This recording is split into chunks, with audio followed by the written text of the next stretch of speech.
ഇന്നത്തെ ഈ ദിവസം കടന്നു പോകുമ്പോൾ ഭയങ്കരമായൊരു വേദന മനസ്സിലുള്ളൊരു ദിവസമാണ്. കുറേ വേദനകൾ എപ്പോഴും സംഭവിച്ചിട്ടൊക്കെയുണ്ട് മാനസികമായിട്ട്. പക്ഷെ അതെല്ലാം സ്വന്തമായിട്ട് നമ്മുടെ സ്വന്തം പ്രശ്നങ്ങൾ മൂലമോ അല്ലെങ്കിൽ നമ്മുടെ വീട്ടിലെ കാര്യങ്ങൾ ഓർത്തിട്ടുള്ള വേദനകളായിരിക്കും. പക്ഷെ ഇന്ന് ഈ രാത്രി എനിക്ക് ഉള്ളൊരു വിഷമം എന്ന് പറഞ്ഞാൽ ഒരു കുഞ്ഞിൻ്റെ മുഖം മാത്രം ഓർത്തിട്ടാണ്. കുറേ സമയം ഞാനിന്ന് ഫോൺ ഉപയോഗിച്ചിരുന്നില്ല, രാവിലെ തൊട്ടാണ് ഫോണിലൊന്നും നോക്കിയിരുന്നില്ല. പക്ഷെ ഇന്നൊരു 5 മണിക്ക് ശേഷം ഫോൺ നോക്കുമ്പോൾ തൊട്ട് കാണുന്നത് ഒരു കുഞ്ഞിൻ്റെ മുഖം മാത്രമാണ്. അത് ഭയങ്കരമായി സങ്കടപ്പെടുത്തുന്ന ഒരു അവസ്ഥയിലേക്കായി. ആദ്യം ന്യൂസ് കണ്ടപ്പോൾ അത്ര ഫീല് വന്നില്ല, കാരണം കുറേ കാലങ്ങളായി നമ്മുടെ നാട്ടിൽ ഇങ്ങനെ കുറേ കേട്ടുകൊണ്ടിരിക്കുന്നു.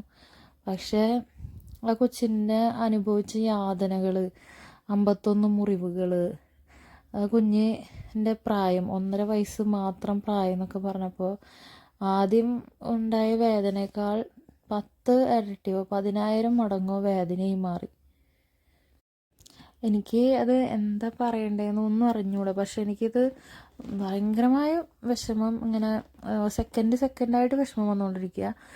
കുറേ സമയം ഫോണൊക്കെ അടച്ചു വെച്ച് ഇനി നോക്കുന്നില്ല എന്ന് വിചാരിച്ചിട്ട്. പക്ഷെ നമ്മൾ നോക്കുമ്പോൾ എല്ലായിടത്തുനിന്നും വരുന്നത് ആ ഒരു കുട്ടിയുടെ വാർത്തകൾ മാത്രം.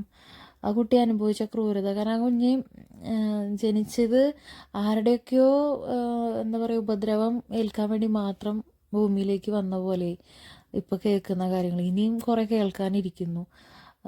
ഭയങ്കരമായ അസ്വാഭാവികതകളുള്ള ഒരു സ്ത്രീയിൽ നിന്ന് ജനിച്ച കുഞ്ഞിനെ പറയാൻ പറ്റുള്ളൂ. ആ സ്ത്രീനെ ഒരിക്കലും അമ്മ എന്ന് വിശേഷിപ്പിക്കാൻ പറ്റില്ല. ആ വാക്കിന് തന്നെ ഒരിക്കലും ഇതാവില്ല. കാരണം ഞാനും ഒരു അമ്മയാണ്. ഓരോ സെക്കൻഡ് കുട്ടി എന്ത് ചെയ്യുന്നു എന്ന് ആലോചിച്ചുകൊണ്ടിരിക്കുന്ന ഒരു അമ്മയാണ്. 2 കുട്ടികൾ. അതിലൊരാളുടെ പ്രായം 8 മാസമായിട്ടുള്ളൂ, താഴെയുള്ള ആൾക്ക്. ആ 8 മാസം പ്രായമുള്ള കുട്ടിയും ഇന്ന് കണ്ട കുട്ടിയും തമ്മിൽ വലിയ വ്യത്യാസമൊന്നും എനിക്ക് തോന്നിയില്ല കാണുമ്പോൾ. പ്രായം വ്യത്യാസമുണ്ട്, 8 മാസം 1.5 വയസ്സും. പക്ഷേ അവരുടെ ചിന്തകളോ അല്ലെങ്കിൽ അവർക്ക് എന്തെങ്കിലും അറിയുമോ എന്ന് ചോദിച്ചാൽ ഒന്നും അറിയുന്നൊരു പ്രായമില്ല. എന്തിനാണ് അവരെ ഉപദ്രവിച്ചതെന്നോ എന്തിനാ കുഞ്ഞ് അത്രയും വേദന സഹിച്ചെന്നോ ആ കുഞ്ഞിനറിയില്ല. എനിക്ക് എന്താ പറയുക, എനിക്കത് പറയാൻ പറ്റുന്നില്ല. നമ്മൾ എക്സ്പ്രസ് ചെയ്യാൻ പറ്റാത്ത അവസ്ഥ എന്ന് പറയില്ലേ, ഭയങ്കര ബുദ്ധിമുട്ട്. കുറേ സമയമായി ഞാനിങ്ങനെ ആ ഒരു വിഷമത്തിലൂടെ കടന്നു പോയിക്കൊണ്ടിരിക്കുന്നു. ഇപ്പോൾ എൻ്റെ മക്കൾ ഉറങ്ങി 2 പേരും. നാളെ ഒരാൾ ആദ്യമായിട്ട് സ്കൂളിലേക്ക് പോകുന്ന ഒരു ദിവസമാണ്. ഭയങ്കരമായിട്ട് മനസ്സിൽ സന്തോഷം വരേണ്ട ഒരു ദിവസമാണ്. പക്ഷേ ഇന്ന് എന്തോ ആ കുട്ടിയെക്കുറിച്ച് ഓർത്തിട്ട് ഇത് ഭയങ്കര ബുദ്ധിമുട്ട്, ഭയങ്കര മനസ്സിൽ ഭയങ്കര വേദന. എനിക്ക് ഇത്രയും ഞാൻ ഫീൽ ചെയ്ത സമയങ്ങളുണ്ടായിട്ടുണ്ട്. അത് ഞങ്ങളുടെ പേഴ്സണലി ഉള്ള വിഷമങ്ങളായിരുന്നു. പക്ഷേ അത് നമ്മുടെ സ്വന്തം വേദനകളായിരുന്നു. പക്ഷേ ഇപ്പോൾ ഞാൻ അനുഭവിക്കുന്നത് എൻ്റെ മാത്രം ഒരു വേദനയില്ല. എനിക്ക് തോന്നുന്നു ഒരുവിധം അറിഞ്ഞ അമ്മമാരായിട്ടുള്ളവർ അല്ലെങ്കിൽ നല്ല മനസ്സിനുടമയായിട്ടുള്ള അച്ഛന്മാർക്കാണെങ്കിലും അച്ഛനും അമ്മയും അല്ലാത്തവർക്കാണെങ്കിലും നല്ലൊരു മനസ്സുണ്ടോ, ഒരു മനുഷ്യനാണോ എങ്കിൽ വളരെ വേദനയുണ്ടാക്കിയിട്ടുള്ളൊരു വാർത്ത തന്നെയാണത്.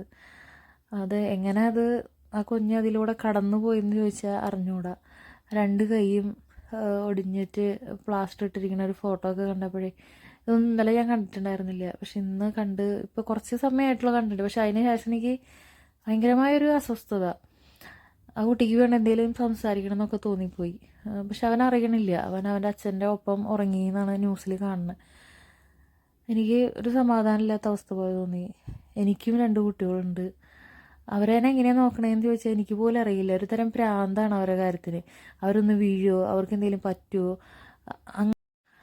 അവർക്ക് അവരെന്നെ എന്തെങ്കിലും പ്രാണി വന്ന് കടിക്കുമോ, എങ്ങനെ താഴെ വീഴുമോ എന്നൊക്കെ ഓർത്ത് അങ്ങനെ ഓരോ സെക്കൻഡ് അവരെക്കുറിച്ച് മാത്രം ഓർത്ത് എനിക്ക് തോന്നുന്നത് ഒരുവിധം എല്ലാ അമ്മമാരും അങ്ങനെ തന്നെയായിരിക്കും. മക്കൾ ജനിച്ചു കഴിഞ്ഞാൽ പിന്നെ അവരുടെ ലോകം മക്കളാണ്. മക്കൾ എന്ത് ചെയ്യുന്നു അവരിലൂടെയാണ് പിന്നെ ജീവിച്ചുകൊണ്ടിരിക്കുക. അങ്ങനെ കുഞ്ഞുമക്കളുടെ അടുത്ത് എന്ത് പറയാനാ, അവർക്ക് എന്തറിയാം.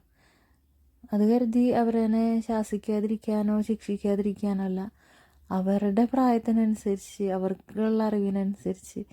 അല്ലാതെ 1.5 വയസ്സുള്ള കുട്ടി എന്നൊക്കെ പറഞ്ഞാൽ ഭൂമി എന്താണെന്നറിയില്ല കുട്ടിക്ക്.